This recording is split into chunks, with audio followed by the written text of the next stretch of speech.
Bom, e você agora pode participar junto com a gente pelo 995539291 aqui no nosso telefone. Eu já tô esperando pela sua mensagem, tá?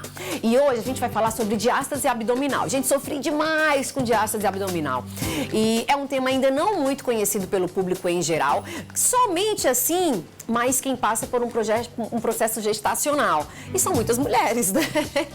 E isso me causou tanto sufoco, tanta preocupação. Pois é, e durante aí o período gestacional, o corpo da mulher passa por diversas transformações. Vocês não têm noção. São muitas as mudanças, tanto físicas, psicológicas, enfim. E após o parto, para recuperar essa forma, gente, antiga, olha que, ó, tem que lutar, viu? E um dos problemas mais comuns nessa fase é a diástase, que é o afastamento dos músculos abdominais, né, e o tecido conjuntivo, que geralmente acontece por conta da gravidez mesmo, da barriga que vai crescendo e tudo mais. Mas a Eli vai explicar aqui pra gente, ela é especialista nesse tema, nesse assunto, me ajudou muito, né? Muitas mamães me perguntaram, Stefânia, mas você fez a cirurgia, você tinha a diástase? Não, gente, a diástase já não fazia mais parte de mim, tanto que foi uma cirurgia super tranquila, porque eu tratei a minha diástase antes com a Eli.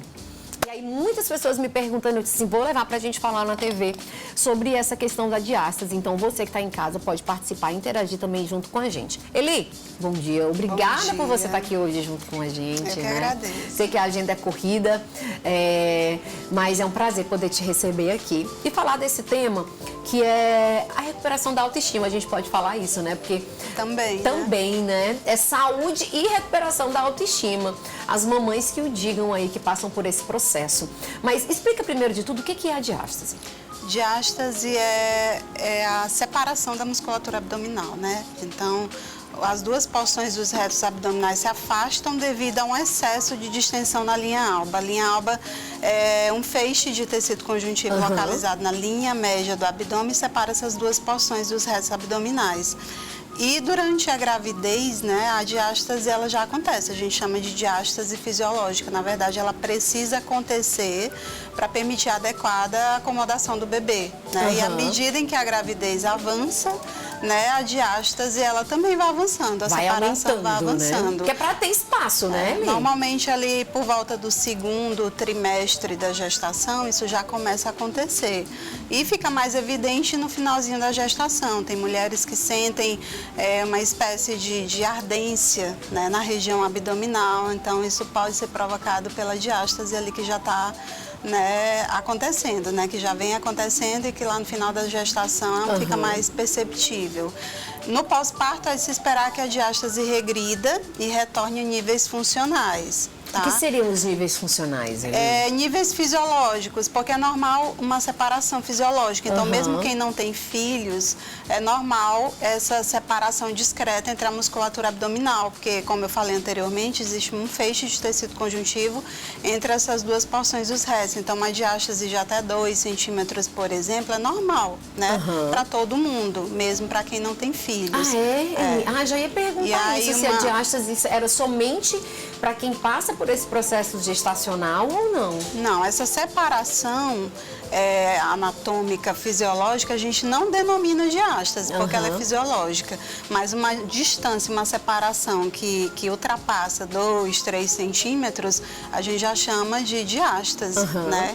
E aí precisa de uma abordagem, não só pela separação anatômica, mas porque essa separação anatômica exagerada leva a uma deficiência funcional. Então, a incompetência abdominal, aquela projeção mesmo do abdômen para frente, que não se torna só uma disfunção estética. Normalmente é essa queixa das pacientes quando chegam ao consultório. Né? Elas falam, eu descobri uma diástase recente, estou com o meu abdômen muito projetado para frente, com uma barriga dando aspecto de que ainda estou gestante. Normalmente é essa queixa, né, que leva as mulheres. Aí de diástase dos retos abdominais. Todas as grávidas vão ter diástase ali? Todas as grávidas vão ter diástase. Né? Agora, o que vai diferir é o tamanho, né? O tamanho.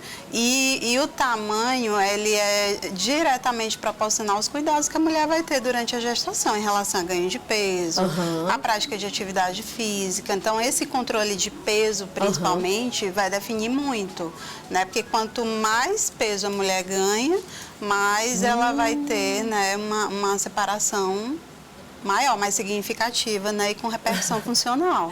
Eita, minha gente, eu olhando assim, já me passa o filme que a Daniele também tá aí. A Daniele que teve 2, nem Dani? Tá aí ela, né? A Daniele, nossa produtora, tá dizendo que a dela tá lá. Eli, você pontuou que também tem outros problemas relacionados à diástase, associados à diástase abdominal. Que problemas são esses? Dor nas costas, né? Predisposição a hérnias, né? Hérnias discais, né, a nível de coluna mesmo, hérnias epigástricas, hérnias umbilicais, alterações na motilidade intestinal, a disbiose intestinal, que é um desequilíbrio na flora, normalmente está bem associado à diástase, dor pélvica, incontinência urinária. Tem muitas questões associadas à diástase e quando a gente avalia a paciente, a gente avalia ela no todo. Então, essa dor pélvica seria... dor na região do baixo ventre, que pode até né? confundir com infecção urinária. Pode confundir. Pode confundir, né, Eli? Pode confundir. Olha só, gente, que doideira, né? E às vezes nem está relacionado à infecção, mas sim à diástase que pode estar te acometendo. E aí uma outra pergunta, que já foi pergunta aqui de telespectadora. Pode se consertar, não, né? Que não está quebrado, né?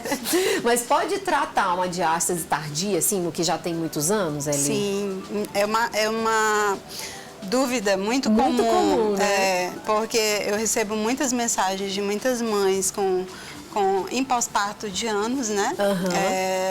Com uma diástase tardia e sempre perguntam, né, se existe tratamento, se ainda tem uma solução, independentemente do tempo, né, a gente sempre tem abordagens de tratamento e com excelentes resultados. Ah, Eli? Sim. Olha só, gente, que coisa, né? E coisa que incomoda muito, como a gente já pontuou, não só esteticamente, mas também a saúde aí, porque tem outras associações aí que podem estar te acometendo. Pode falar. Mas só uma observação. O quanto antes a mulher procurar tratamento, melhor. Isso que eu ia perguntar para você também. O Quando que a gente antes deve procurar? É bem relativo, porque a gente precisa analisar várias particularidades. Por exemplo, o tipo de parto, né? Foi normal, foi cesariana, a mulher teve intercorrências no pós-parto ou não. No geral, a gente considera um tempo de 3 meses, mais ou menos um tempo ok para a gente avaliar nessa diástase e ver a possibilidade de intervenções. Mas a reabilitação no pós-parto de forma geral, e isso a gente, quando faz um programa de reabilitação, a gente não está focando só na diástase, já pode começar dentro das primeiras 24 horas do pós-parto. Então, faço muito isso, as abordagens com a mãe ali dentro da maternidade. Claro que esse é o foco inicial nesse período de 24 horas, que ainda está muito recente, não vai ser a diástase, né? Mas as abordagens podem começar daí. Agora, para o foco em diástase, eu considero um tempo ok de 3 meses. 3 meses, né? Principalmente se foi um pós de cesariana, porque a gente é bom aguardar um tempo adequado de cicatrização também, né? Gente, o retorno dos órgãos. Eu também. fiquei assim muito impressionada com isso, porque realmente eu levei um susto. A gente leva um susto, né? Quando a gente se olha assim, aquela barriga e vê que a gente coloca a mão aqui. É uma forma de saber ali, né? Colocando. Aquele teste clínico, né?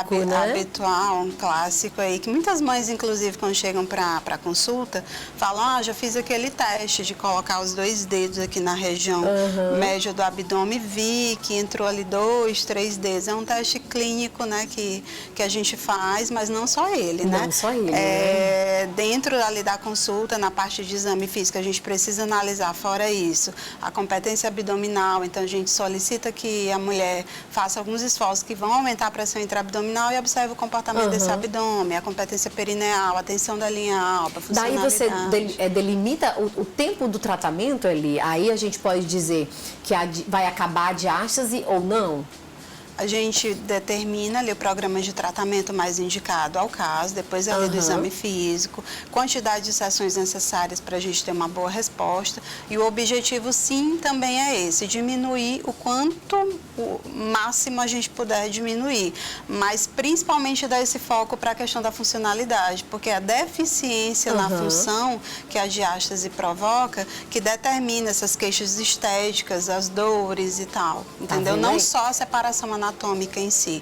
Muitas vezes a mãe, ela faz uma abdominoplastia, por exemplo, e na cirurgia é resolvido a separação anatômica, Porém, a parte funcional vai ter que ser tratada com fisioterapia, ou antes da cirurgia, o que eu considero o mais indicado. Então, se a mãe tem uma diástase, né, sabe que precisa de uma intervenção, mas quer fazer abdominoplastia, né? Tem mulheres que querem fazer, já conversaram com o cirurgião, não querem receberam esperar, a indicação, né? para fazer. E seria muito interessante se essa mulher fizesse um preparatório. Então, antes da cirurgia, fazer a abordagem, porque os resultados da abdominoplastia dela vão ser muito melhores.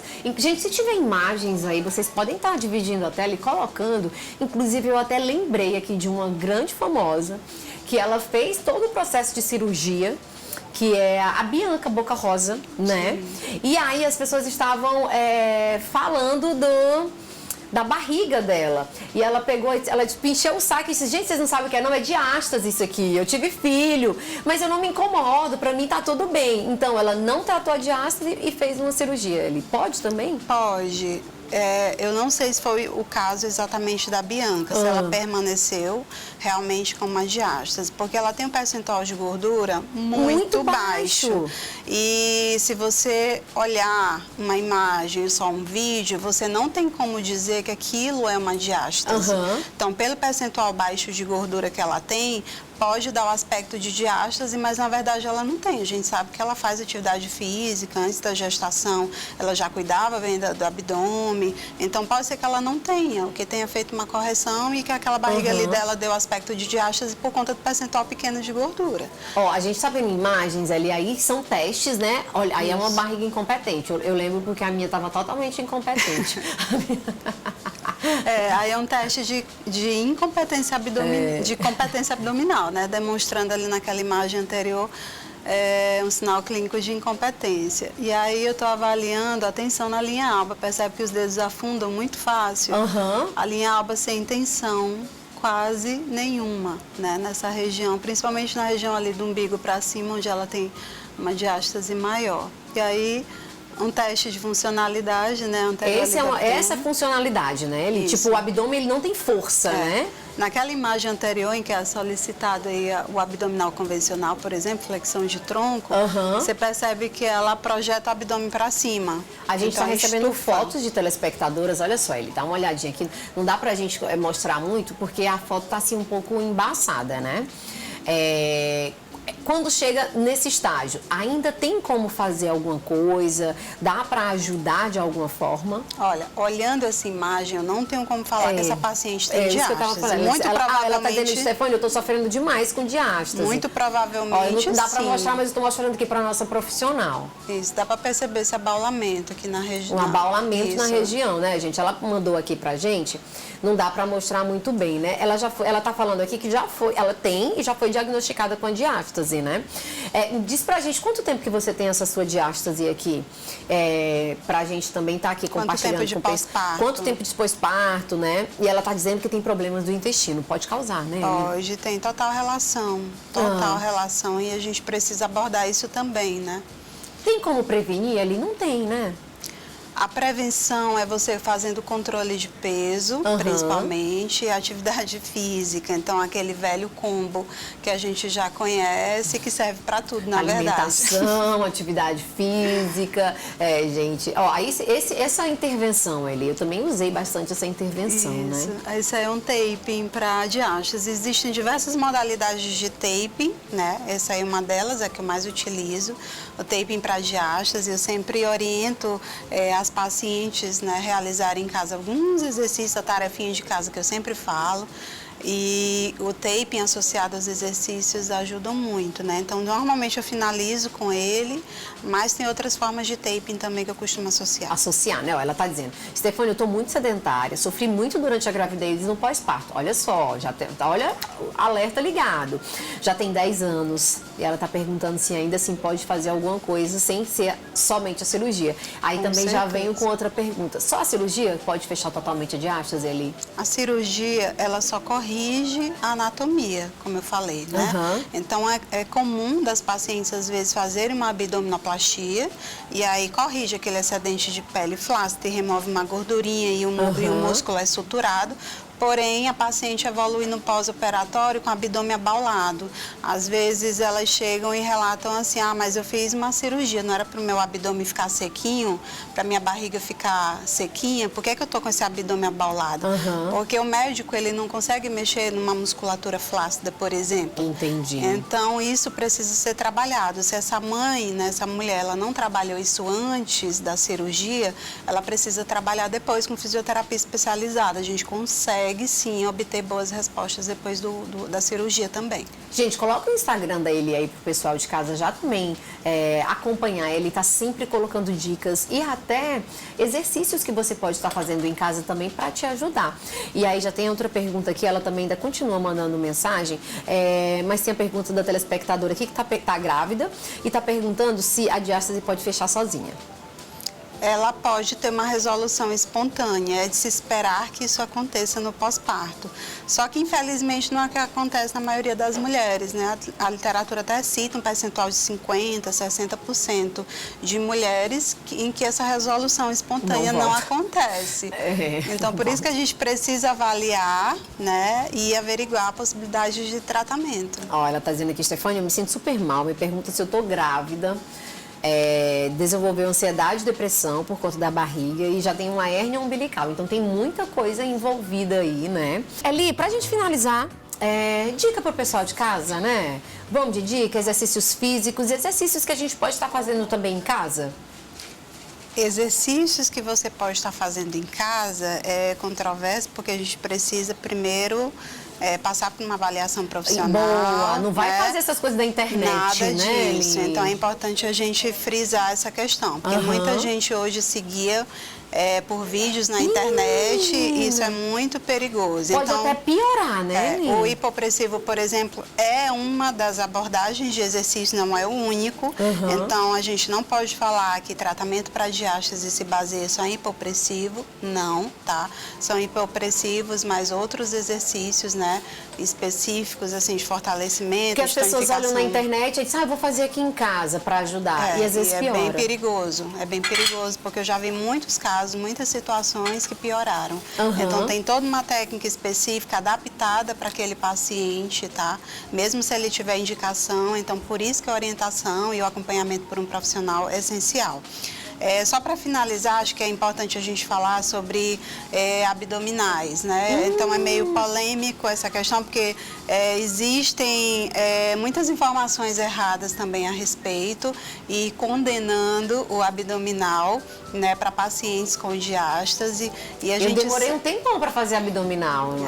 A gente precisa, outro ponto que a gente precisa enfatizar, porque a gente não pode generalizar que todas as mães com diástase estão impossibilitadas de fazer abdominal. Né? A gente precisa avaliar aquela paciente. Então, se no momento da avaliação eu vejo que aquele abdômen ele não tem tônus, não tem competência o suficiente, a mãe ela tem desequilíbrio pressórico, e no momento que eu solicito que ela realize um abdominal, eu vejo que a barriga dela é muito projetada para frente, é claro que eu não vou, naquele momento, prescrever esse tipo de exercício. Mas ele é muito importante, reto abdominal precisa ser trabalhado. Inclusive, a gente tem artigos científicos recentes que demonstraram que o exercício abdominal ele não aumenta a diástase em alguns grupos. Então, agora é ter paciência, né, para saber o momento correto e adequado e liberado pelo profissional, né? Exatamente.